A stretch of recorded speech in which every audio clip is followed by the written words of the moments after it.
नमस्कार, आप देख रहे हैं डीजी हिमाचल, कर्मचारियों का नंबर 1 न्यूज चैनल। आइए बात करते हैं आज के लेटेस्ट अपडेट की। लेकिन अगर आपने अभी तक हमारे चैनल को सब्सक्राइब नहीं किया है तो जरूर कर ले और लेटेस्ट नोटिफिकेशंस और अपडेट के लिए आप बेल आइकन को भी जरूर प्रेस करें। हिमाचल कैबिनेट में नई भर्तियों को मंजूरी।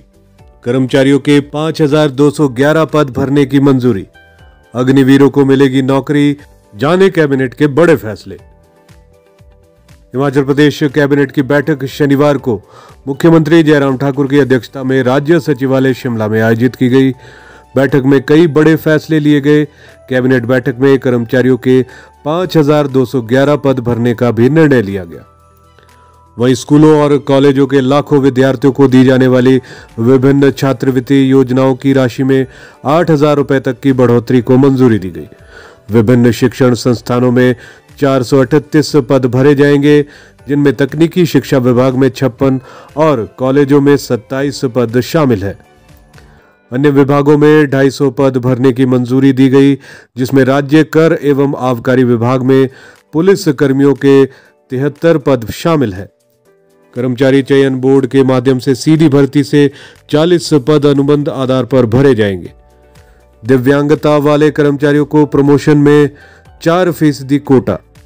कैबिनेट ने सेवाएं दे रहे बेंचमार्क दिव्यांगता वाले व्यक्तियों को पदोन्नति आधार पर भरने वाले पदों में चतुर्थ श्रेणी से तृतीय श्रेणी, तृतीय श्रेणी से द्वितीय श्रेणी और द्वितीय श्रेणी से प्रथम श्रेणी के सबसे निचले सोपान पर पदोन्नति के लिए कुल कैडर क्षमता के रिक्त पदों में 4% आरक्षण देने को भी मंजूरी दी गई। कर्मचारी चयन आयोग की भर्ती परीक्षाओं पर बड़ा फैसला। बैठक में फैसला लिया गया कि कर्मचारी चयन आयोग की ओर से आयोजित भर्ती परीक्षाओं को विश्वविद्यालय और बोर्ड में हिमाचल प्रदेश अनाचार अभ्यास रोकथाम या अन्य निर्दिष्ट परीक्षा अधिनियम 1984 के पूर्व संवीक्षा के अधीन लाया जाएगा। इससे अगर कोई नकल करते पकड़ा गया तो वह 3 साल के लिए हर परीक्षा में बैठने के लिए अपात्र हो जाएगा। जल शक्ति विभाग में 3,970 पैरा वर्कर भर्ती। कैबिनेट ने जल शक्ति विभाग की पैरा वर्कर नीति के अनुसार राज्य भर में विभाग की योजनाओं के लिए विभाग में 3,970 पैरा वर्कर रखने का निर्णय लिया है। इनमें 1146 para pump operator, 480 para fitter और 2,344 मल्टीपर्पज वर्कर्स को मानदेय आधार पर 6 घंटे प्रतिदिन काम पर रखने को स्वीकृति प्रदान की गई। पंचायत सचिवों के 389 पदों की भर्ती। पंचायती राज विभाग में पंचायत सचिवों के 389 पदों को कर्मचारी चयन आयोग के माध्यम से अनुबंध आधार पर सीधी भर्ती के माध्यम से भरने को स्वीकृति प्रदान की गई।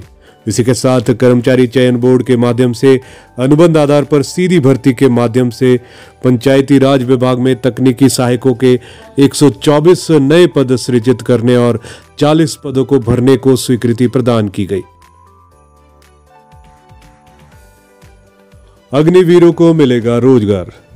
सरकार अग्निवीरों को नौकरियां देना सुनिश्चित करेगी। इसके लिए अलग से आरक्षण का कोटा सुनिश्चित करने पर विचार होगा।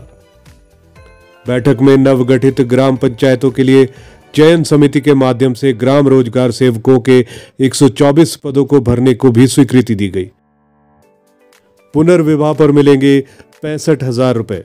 हिमाचल प्रदेश विधवा पुनर्विवाह नियम 2013 में संशोधन कर दंपति को मिलने वाला अनुदान 50,000 से बढ़ाकर 65,000 रुपए किया गया।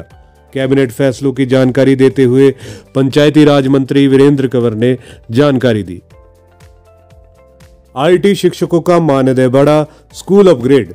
आउटसोर्स पर नियुक्त 1321 आईटी शिक्षकों के मानदेय में 1 अप्रैल 2022 से 1,000 रुपए प्रतिमाह की वृद्धि को मंजूरी दी गई। इसके अलावा बड़ी संख्या में स्कूलों को अपग्रेड, विभिन्न संकायों की कक्षाएं शुरू करने का फैसला लिया गया है। पुलिस विभाग में उप निरीक्षकों की भर्ती। बैठक में हिमाचल प्रदेश कर्मचारी चयन आयोग के माध्यम से सीधी भर्ती से पुलिस विभाग में उप निरीक्षक के 30 पदों को भरने की अनुमति प्रदान की गई, जिसमें 20 पुरुष व 10 महिलाओं की भर्ती होगी। लोक सेवा आयोग के अध्यक्ष सदस्य को मिलेगी पेंशन। प्रदेश सरकार ने राज्य लोक सेवा आयोग के अध्यक्ष और सदस्यों के लिए सेवानिवृत्ति के बाद पेंशन का प्रावधान भी कर दिया है। जहां कर्मचारी लगातार सेवानिवृत्ति के बाद पेंशन की मांग कर रहे हैं, वहीं प्रदेश सरकार ने राज्य लोक सेवा आयोग के अध्यक्ष और सदस्यों के लिए सेवानिवृत्ति के बाद पेंशन का प्रावधान कर दिया है। मंत्रिमंडल की बैठक में इस प्रस्ताव को मंजूरी दी गई है। अब 1 वर्ष के कार्यकाल के लिए अध्यक्ष को प्रतिमाह 6,000 और सदस्य को 5,500 रुपए प्रतिमाह की पेंशन मिलेगी।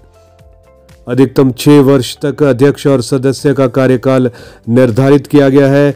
ऐसे में इस कार्यकाल को पूरा करने वाले अध्यक्ष को प्रतिमाह 36,000 और सदस्य को 33,000 रुपए प्रतिमाह की पेंशन मिलेगी।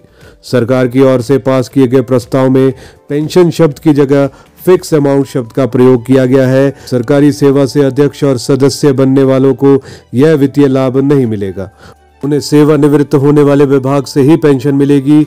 ऐसे अध्यक्ष व सदस्य इस फिक्स अमाउंट के हकदार होंगे जो सरकारी सेवा में नहीं रहे हैं। तो आज की कैबिनेट में ये कुछ अहम निर्णय हिमाचल सरकार द्वारा लिए गए हैं। अगर आपको ये खबर अच्छी लगी तो आप हमारे चैनल को जरूर सब्सक्राइब करें और लेटेस्ट नोटिफिकेशंस और अपडेट के लिए बेल आइकन को भी प्रेस करें।